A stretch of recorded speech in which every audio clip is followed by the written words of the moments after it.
¿Trabajó Pablo Escobar para la CIA? ¡Qué pregunta! Obviamente que los narcos trabajaban para la CIA, sola no lo hacía. Con versito y todo. Pero además su hijo incluso escribió un libro al respecto, aunque los motivos que él da son un tanto románticos. Pensar que él lo hacía, que él trabajaba con este organismo para ayudar en su lucha contra el comunismo en Latinoamérica. Bueno, más bien podemos pensar exactamente lo que siempre pasa en estos casos: beneficio mutuo. Y cuando ya no sirven, los eliminan. En los años 80, 90, el principal narco de México era Miguel Ángel Félix Gallardo, junto con Ramón Mata Ballesteros, un narco jefe de Honduras, y Pablo Escobar, controlaban el flujo de cocaína de Colombia a Estados Unidos. Pablo Escobar suministraba la cocaína y la transportaba a Centroamérica, y de ahí Mata lo transportaba a México, donde Félix Gallardo lo trasladaba a Estados Unidos.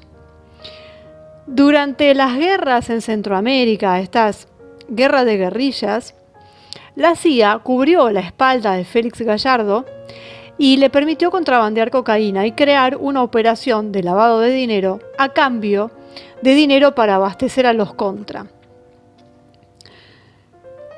Que de todo esto es de lo que se trató este tema de la CIA y las drogas. En cuanto a la colaboración directa con la CIA, Juan Pablo, el hijo mayor de Escobar, siempre afirmó que su padre hizo precisamente eso y que la CIA le cobró un impuesto para permitirle llevar la cocaína a Estados Unidos. Él decía que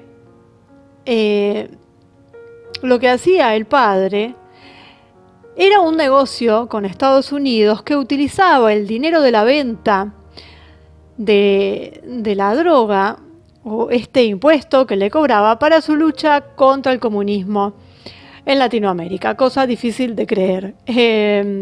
Pero bueno, él escribió un libro al respecto y tendrá sus motivos para andar diciendo eso.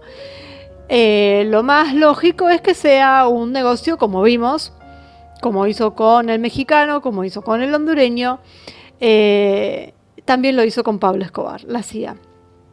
Es decir, le cobraba una especie de peaje, le permitía ingresar la droga, hacer negocio. Ellos se llevaban su parte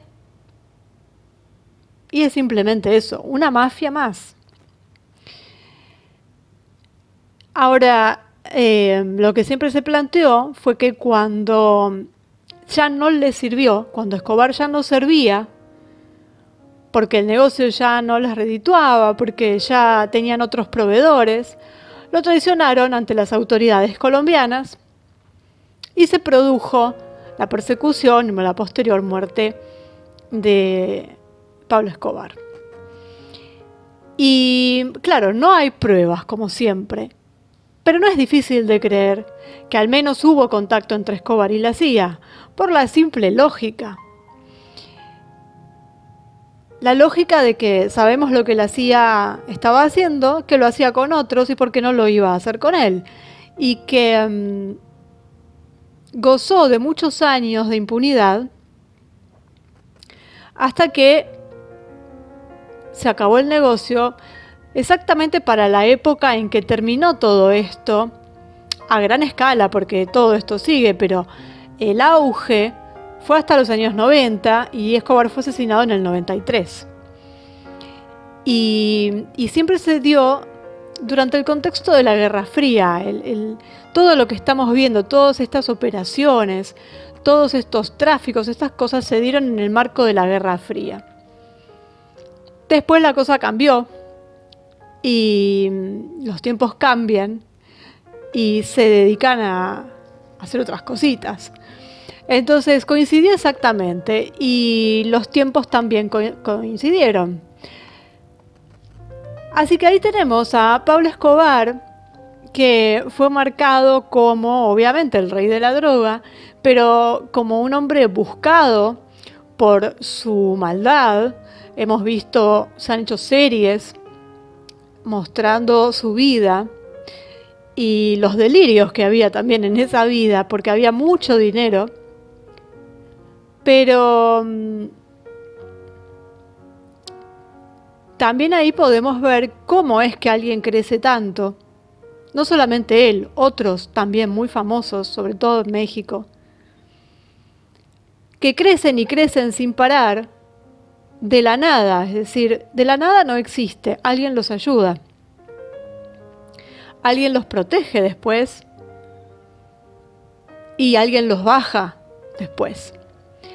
Y en general se trata de organismos gubernamentales, para empezar de su propio país y luego supranacionales, por supuesto, porque si no, nada se podría hacer.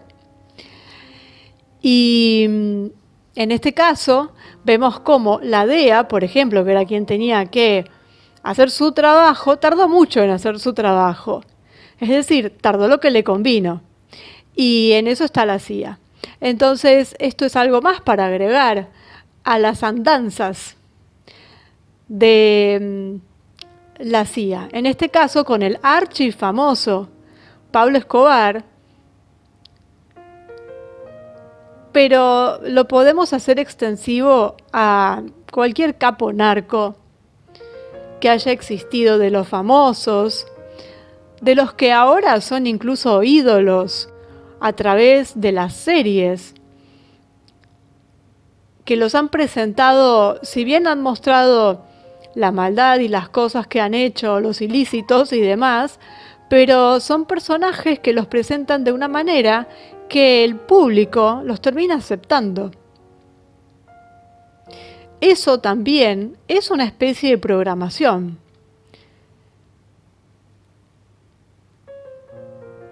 Porque hay algo en el accionar, en el guión, en cómo se lo presenta, en donde a pesar de que nos muestren que hay asesinatos, tráfico, violencia y demás, hay alguna postura corporal, hay algún diálogo, hay alguna cosa que mucha gente lo empieza a admirar. Y eso no es casual, eso está pensado. Claro que no es para todos. Hay gente que obviamente lo va a detestar, que va a poder ver lo que hay en esa persona. Pero en general, entre los jóvenes, despiertan eso. Y es lo que lograron con muchas de estas series, que las lanzaron todas juntas, sobre varios jefes narcos, en donde lo vuelven hasta simpático en un punto. Y se vio el auge de eso, sobre todo en Latinoamérica, series latinoamericanas. Todo eso está muy bien pensado. Y si nos ponemos a pensar que detrás de eso estaba la CIA, es decir, detrás de Pablo Escobar y de los demás, estaba la CIA, ¿cómo no vamos a pensar, que ya lo sabemos, que detrás de quienes hacen las series están los grandes programadores mentales? Entonces, de alguna forma nos van llevando por un camino en donde, bueno, lo ilícito no está tan mal.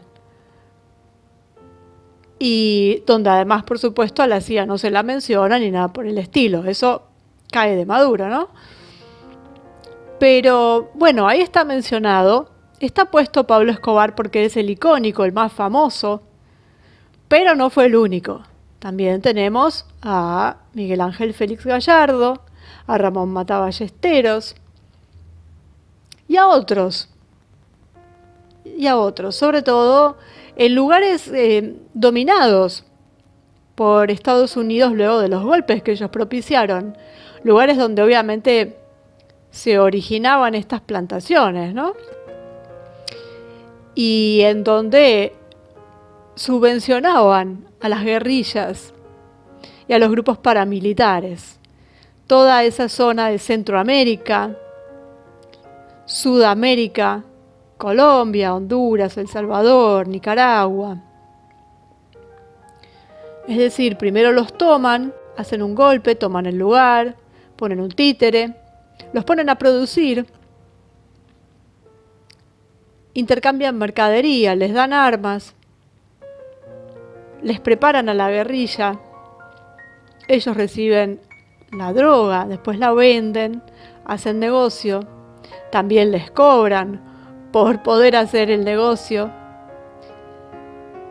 y sacan dinero de todos lados y poder, y además eso después lo usan en su propia población para mantenerlos a raya.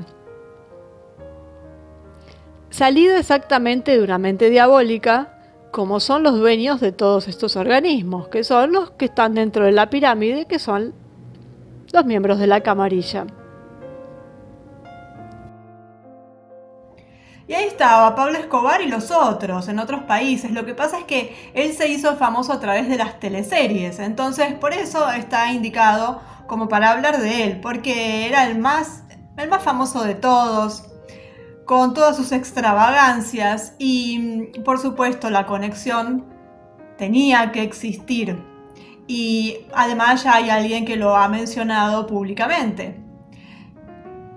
¿Cómo trabajaba la CIA si no era en connivencia con narcos? No hay mucha vuelta que darle.